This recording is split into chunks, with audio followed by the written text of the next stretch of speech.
বাংলাদেশে দ্রুত নির্বাচনে দাবি উঠেছে।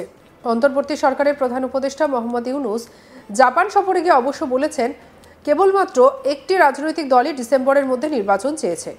বাকি দলগুলি নাকি এখনো পর্যন্ত পর্যাপ্ত নির্বাচন সংস্কার করে গণতন্ত্র প্রতিষ্ঠার পক্ষে সওয়াল করেছে। টোকিওর একটি অনুষ্ঠানে ইউনূস নাম না করলেও তার লক্ষ্য যে বিএনপি সেটা বোঝাই যাচ্ছে। আর এদিকে ইউনূসের বিরুদ্ধে অভিযোগ উঠেছে দেশের বন্দর থেকে শুরু করে এয়ারবেসে বিদেশিদের কাছে বেচে দেওয়ার চেষ্টা করা হচ্ছে।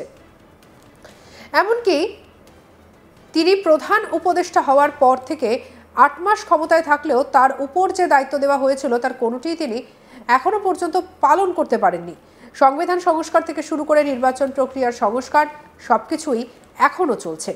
ইউনূস বারবার জানিয়েছেন দেশের ভোট 2025-এর ডিসেম্বর থেকে 2026-এর জুন মাসের মধ্যে হবে, আর এই মেয়াদের পর একদিনও এগোবে না ভোট। কিন্তু টোকিওর আবার ইউনূস জানিয়েছে ভোট হলে নাকি আরও 6 মাস লাগবে দেশের সবকিছু ঠিকমতো পরিচালনা করতে। জাপানে নিক্কি ফোরামের 30তম সম্মেলনে অনুষ্ঠানে ইউনূস বলেন, দেশে অবাধ এবং সুষ্ঠু নির্বাচনের জন্য প্রস্তুতি নিচ্ছে বাংলাদেশ সরকার। তিনি বলেন, ডিসেম্বরের নির্বাচন চাইছে কেবলমাত্র একটিই দল, আর সেই দলটি যে বিএনপি সেটা অবশ্য বলেননি তিনি। তবে তিনি একই সঙ্গে জানান নির্বাচনের পরও সংস্কারের জন্য আরও 6 মাস প্রয়োজন বলে জানিয়েছেন। কি বলছেন মোহাম্মদ ইউনূস, শুনব। If you need a good job at reforming, we have to wait 6 months more. So that's what we're doing. There are opinions that some say, let's get it out, get the election done, and hand over to the politicians. So that's one view. That's what the politicians are looking for. Not all political parties, just one particular. Yunus নির্বাচন চায় না, এমনই জানিয়েছে BNP নেতা তথা প্রাক্তন সাংসদ মির্জা আব্বাস। তার দাবি, দেশে নির্বাচন করতে হলে ডিসেম্বরের মধ্যেই করতে হবে। কি বলছেন বিএনপি নেতা মির্জা আব্বাস, শুনব।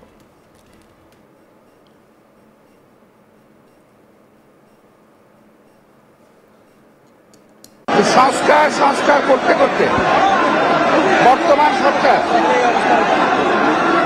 বিদেশ থেকে বহু লোককে আমদানি করেছেন সংস্কার করার জন্য। আমি আজকে অত্যন্ত গর্বের সঙ্গে বলতে চাই, শহীদ রাষ্ট্রপতি জিয়া রহমান বহু সংস্কার করেছেন বাংলাদেশের, বহু। উনি বিদেশ থেকে কোনো পরামর্শ আনেন নাই, উনি দেশে থেকে দেশের যে সংস্কার করার দরকার তা করেছেন। খাল সংস্কার করা হয়েছে, গার্মেন্ট ব্যবসা ও পোল্ট্রি, ডেয়ারি সহ নারী শিক্ষা, বহু সংস্কার তিনি করেছেন, কিন্তু তিনি কখনোই বিদেশ থেকে কোনো কাউকে আমদানি করেন নাই। আজকে এই সরকার কিছু বিদেশি লোককে আমদানি করেছেন কিছু সংস্কার করার জন্য, এবং এই সংস্কার করতে করতে এমন জায়গায় চলে গেছে যে তারা আজকে আর নির্বাচন দিতে চায় না। খুব দুঃখের সঙ্গে একটা কথা বলছি, দেখলাম ইউনূস সাহেব জাপানে বসে বিএনপি সম্পর্কে বদনাম করছেন। একটু লজ্জাও লাগলো না দেশের সম্পর্কে বিদেশে বসে বদনাম করতে? তিনি বললেন একটি দল নির্বাচন চায়, আর আমরা বলতে চাই একটি লোক নির্বাচন চায় না, সেটা ইউনূস, একটা ইউনূস, উনি নির্বাচন চায় না। বিএনপি বরাবর নির্বাচন চেয়েছে ডিসেম্বরের মধ্যে, এবং এই ডিসেম্বরের কথা কিন্তু ইউনূস সাহেব স্বয়ং বলেছেন, আমরা বলি নাই। তারই প্রস্তাব পরবর্তীতে তিনি শিফট করে চলে গেলেন জুন মাসে যদি কথা বলেন, এই নির্বাচন কখনো বাংলাদেশে হবে না। সুতরাং নির্বাচন যদি করতে হয় ডিসেম্বরের মধ্যে করতে হবে, আর নির্বাচন করতে না চান সেটা ইউনূস সাহেবের দায়িত্ব, আমাদের দায়িত্ব নয়। আমরা জাতি, বাংলাদেশ জনগণ এই নির্বাচন আদায় করবে, নইলে এই দেশের ভৌগোলিক অবস্থা ঠিক থাকবে না। এই নিয়ে আমার সঙ্গে কথা হয়েছিল বাংলাদেশের বিশিষ্ট সাংবাদিক শরীফ শাহাবুদ্দিনের। তিনি ঠিক কি জানিয়েছিলেন, শুনব। জেনারেল ওয়াকার উনি সেনাপ্রধান হিসেবে অন্যান্য সেনাপ্রধানরা যা করছে তার চাইতে উনি অনেক ধৈর্যের পরিচয় দিয়েছেন, এবং অনেক উনি বেশ রিজনেবল, এটা বোঝা গেছে। 5 তারিখে উনি যখন ক্ষমতার পালা বদলের পরে উনি সবাইকে না কিছু লোকের ডেকে উনি যে কাজগুলো করলেন, যে কথাগুলো বললেন, সেই কথাগুলো কিন্তু একজন জেনারেলের কথা না, এগুলো একজন একজন সাধারণ মানুষের কথা, একজন পাবলিক লিডারের কথা, যে উনি গণতন্ত্র ফিরিয়ে আনতে চান, একটা নির্বাচন করার জন্য এই সরকারকে উনি সর্বত সহযোগিতা করবেন, এ কথা কিন্তু উনি সবসময় বলে যাচ্ছেন। তবে বাংলাদেশের যে ঘটনাগুলো ঘটছে, যে স্বাধীনতার উপরে আঘাত, জাতীয় সঙ্গীতের উপর আঘাত, জাতীয় পতাকা, তারপরে শহীদ মিনার থেকে কতগুলো একেবারে আমাদের অস্তিত্বের উপর যখন আঘাত আসছে, সেই সময় আমরা লক্ষ্য করছি যে সেনাবাহিনী কিন্তু তার অর্পিত ইতিহাস, আরোপিত ঐতিহাসিক দায়িত্বটি পালন করে। দেশের জন্য, দেশের মানুষের জন্য জীবন দেওয়ার প্রতিজ্ঞা করে যারা এই চাকরিতে এসছে, তারা কিন্তু সেই ভূমিকা রাখেন।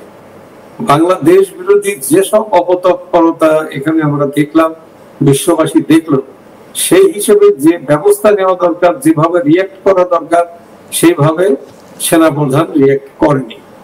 ক্যান্টনমেন্ট উড়িয়ে দিতে চেয়েছে, তারপরে আরো কত কি।